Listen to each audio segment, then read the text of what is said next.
आंदोलन के अर्जुन और लोकतंत्र की इस लड़ाई में, इस काले अध्यादेश के खिलाफ आज जितनी बड़ी संख्या में आप लोग उपस्थित हैं, ये बताने के लिए काफी है कि अरविंद केजरीवाल ये लड़ाई जीतने जा रहे हैं। अरविंद केजरीवाल को ये लड़ाई आप लोगों के दम पे इसमें जीत हासिल होगी। आदरणीय अरविंद केजरीवाल जी, पंजाब के मुख्यमंत्री भाई भगवंत मान जी, संविधान के ज्ञाता और जिन्होंने बहुत ही अच्छे ढंग से अपने विचार आपके सामने रखे, राज्यसभा के सांसद कपिल सिब्बल जी, दिल्ली के प्रदेश अध्यक्ष भाई गोपाल राय जी, हमारे मंच पर आसीन तमाम सम्मानित हमारे साथियों, दोस्तों, आज मैं स्कूल बनवाता हूं, मोदी जी कहते हैं मैं तेरे स्कूल नहीं बनने दूंगा। मैं अस्पताल बनवाता हूं, मोदी जी कहते हैं तेरे अस्पताल नहीं बनने दूंगा। मैं मोहल्ला क्लिनिक बनाता हूं, मेरे मोहल्ला क्लिनिक तोड़वा दिए मोदी जी ने। पिछले साल प्रधानमंत्री जी ने दिल्ली के अस्पतालों में दवाइयां बंद करा दी। मैं सीसीटीवी कैमरे लगवाता हूं, प्रधानमंत्री जी एलजी को कह के सीसीटीवी कैमरे नहीं लगने देते। पिछले साल मोहल्ला क्लिनिक के अंदर इन्होंने गरीबों के टेस्ट बंद करवा दिए। दोस्तों, मैंने दिल्ली के लोगों के लिए योगा क्लासेस शुरू की, प्रधानमंत्री जी ने योगा क्लासेस बंद करवा दी। प्रधानमंत्री जी से मैं कहना चाहता हूं, आप देश संभालो ना, आपसे देश तो संभल नहीं रहा। देश का बेड़ा गर्क कर दिया आपने।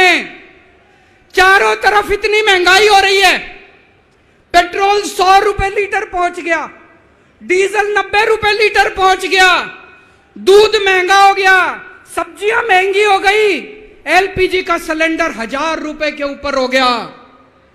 इनको समझ ही नहीं आ रहा महंगाई कैसे, इनको चौथी पास राजा को समझ ही नहीं आ रहा कि देश कैसे संभाले। चौथी पास राजा, किस किसने सुनी है ये कहानी? इस कहानी का महात्म्य है कि इस कहानी को जितनी बार सुनोगे, जितनी बार सुनाओगे, उतनी भगवान की कृपा आपके परिवार के ऊपर बरसेगी। इस कहानी का जितना प्रचार प्रसार करोगे, उतना देश की तरक्की होगी, उतना समाज की तरक्की होगी। तो जिन लोगों ने कहानी सुनी है, वो भी बड़े ध्यान से दोबारा सुनना, अच्छे से सुनना और इसका खूब प्रचार प्रसार करना। ये कहानी एक राजा की है, एक चौथी पास राजा की कहानी है, एक अहंकारी राजा की कहानी है, एक भ्रष्टाचारी राजा की कहानी है। आप लोगों ने राजा और रानी की कई कहानियां सुनी होंगी। इस कहानी में राजा तो है, रानी नहीं है।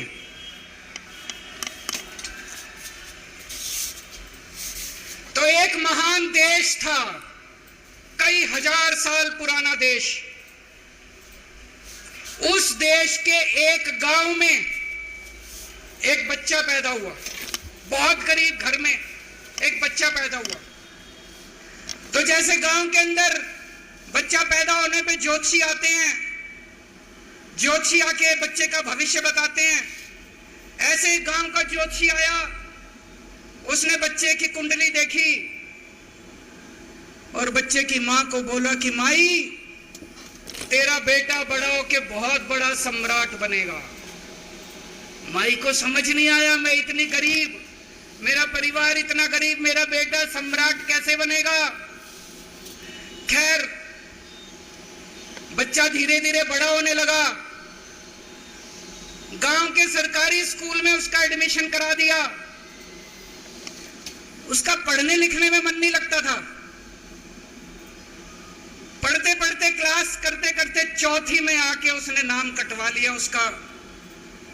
पढ़ाई लिखाई में मन नहीं लगता था।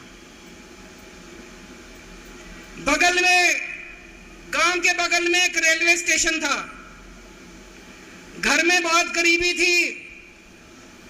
वो बच्चा वहां स्टेशन पे जाके चाय बेचने लगा।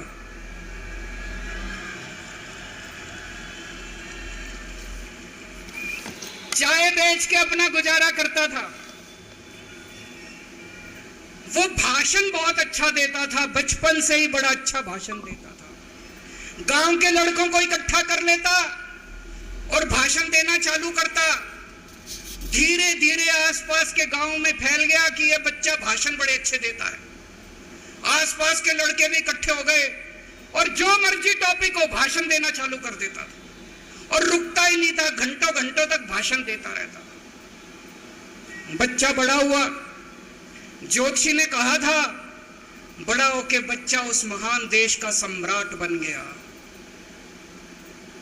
लेकिन राजा तो अनपढ़ था, उसे तो कुछ आता नहीं था। अफसर आते उस अनपढ़ राजा से जहां मर्जी साइन करा लेते, जहां मर्जी जो मर्जी साइन करा लेते। वो राजा अनपढ़ था, उसे लगता था मैं अगर अफसरों से पूछूंगा तो मेरी कमजोरी सबके सामने प्रकट हो जाएगी। अफसरों को लगेगा मेरे को कुछ आता नहीं है। अफसर जो मर्जी लेके आते थे वहां साइन कर देता था।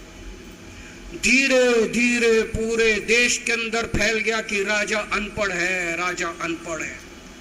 राजा को बड़ा बुरा लगने लगा। तो राजा ने कहीं से एक फर्जी डिग्री का जुगाड़ कर लिया।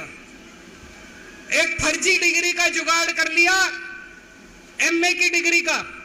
और राजा बोला मैं एमए हूं, पर सच्चाई तो पूरे देश को पता थी, राजा तो अनपढ़ था। धीरे धीरे राजा अहंकारी भी होता गया, अहंकारी राजा और ऊपर से अनपढ़। जो मर्जी उस राजा के पास जाता और राजा से कुछ भी पास करा के ले आता। एक बार कुछ लोग गए, राजा को बोले जी नोटबंदी कर दो, नोटबंदी करने से भ्रष्टाचार खत्म हो जाएगा, आतंकवाद खत्म हो जाएगा। राजा को कुछ समझ नहीं आया, राजा की खूब चमची मारी उन्होंने। राजा ने एक दिन शाम को टीवी पे आके 8 बजे नोटबंदी कर दी। पूरे देश का बेड़ा गर्क हो गया दोस्तों। लंबी लंबी बैंकों के सामने लाइनें लग गई, कई लोग मर गए, दुकानें बंद हो गई, रोजगार बंद हो गए, बड़ी बड़ी इंडस्ट्री बंद हो गई। पूरे देश का बेड़ा गर्क हो गया। फिर एक दिन कोई आके बोला जी 2000 का नोट ले आओ। राजा 2000 का नोट ले आया। 4 साल बाद कुछ लोग आके बोले जी 2000 का नोट बंद कर दो। राजा ने 2000 का नोट बंद कर दिया। राजा को अक्ल तो थी नहीं, बेवकूफ था, अनपढ़ था। कभी 2000 का नोट चालू करता था, कभी 2000 का नोट बंद करता था। एक बार कुछ लोग आके बोले जी ये किसानों के कानून बना दो, इस कानून से किसानों का भला होगा। राजा ने कानून बना दिए। पूरे देश के किसान सड़कों पे उतर आए। 750 किसान मर गए आंदोलन में और 1 साल के बाद राजा को वो तीनों कानून वापस लेने पड़े। एक बार उस देश के अंदर बहुत बड़ी महामारी फैल गई, चारों तरफ महामारी फैल गई, लोग मरने लगे। किसने आके बोला जी थाली बजवाओ तो देश ठीक हो जाएगा। तो राजा ने पूरे देश में थाली और चम्मच बजवा दिए। महामारी तो नहीं बची, महामारी तो फैली रही। किसी ने आके कहा जी डॉक्टरों की जरूरत पड़ेगी, दवाइयों की जरूरत पड़ेगी, इंजेक्शन की जरूरत पड़ेगी, तब महामारी रुकेगी।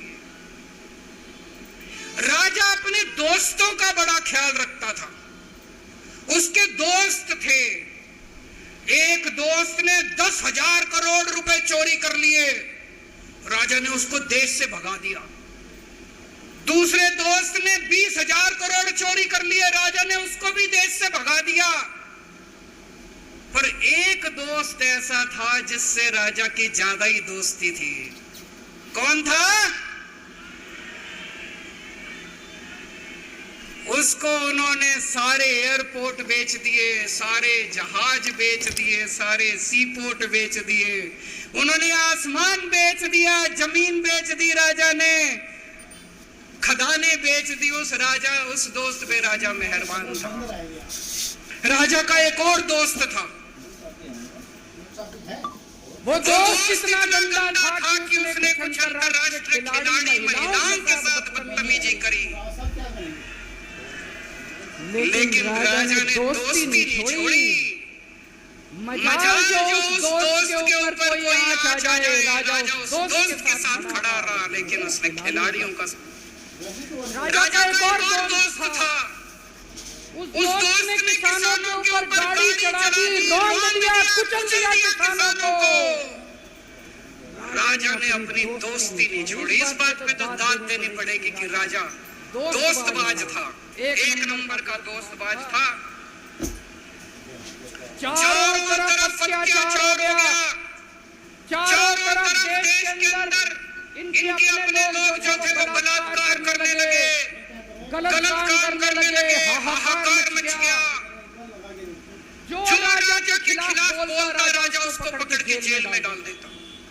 एक दिन एक पत्रकार ने कार्टून बना दिया राजा के खिलाफ, उस पत्रकार को उठा के जेल में डाल दिया। एक दिन किसी पत्रकार ने उनके खिलाफ कुछ लिख दिया, उसको पकड़ के जेल में डाल दिया। जो राजा के खिलाफ बोले उसका बेड़ा गर्क। कोई जज अगर उस राजा के खिलाफ ऑर्डर करता था, राजा उसको बख्शता नहीं था। चारों तरफ अत्याचार, महंगाई, बेरोजगारी, ऊपर आसमान में देवता ये सब देख रहे थे कि पृथ्वी के ऊपर कितना घनघोर अत्याचार हो रहा है। सारे देवता इकट्ठे हुए, देवताओं ने मीटिंग करी, सारे देवता मिलकर शिव जी महाराज जी के पास गए और कहा, महाराज कुछ करो, पृथ्वी के ऊपर अन्याय हो गया, अत्याचार हो गया, चारों तरफ बलात्कार, चारों तरफ हाहाकार मचा हुआ है, जनता परेशान हो रही है। पृथ्वी जी शिव जी महाराज जी ने अपनी तीसरी आंख खोली और दोस्तों यहाँ प्रचंड पृथ्वी के ऊपर अजीब अजीब घटनाएं घटने लगी।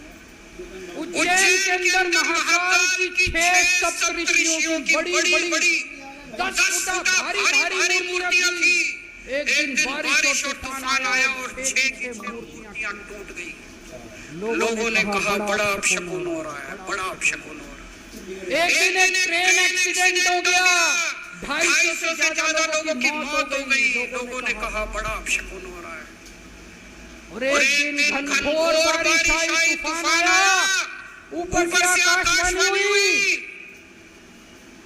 सारे देश की जनता को भगवान ने कहा कि आप महान देश के लोगों क्या कर रहे हो, उठो, खड़े हो जाओ और इस अहंकारी राजा के खिलाफ सब लोग मिलकर आवाज उठाओ।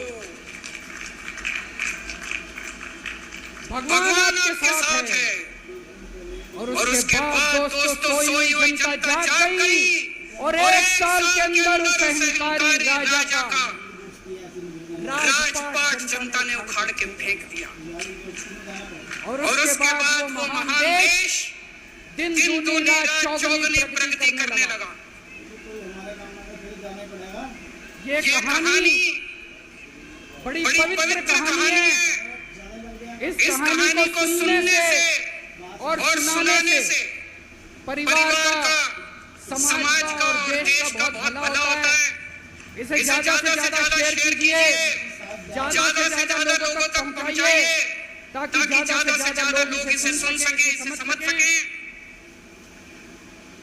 अंत में आपसे एक ही विनती है, अगली बार वोट डालने जाओ तो ऐसे आदमी को वोट डालना, ऐसे आदमी को प्रधानमंत्री बनाना जो कम से कम इतनी तो समझ रखता हो कि 2000 का नोट कैंसिल करना है कि चालू करना है।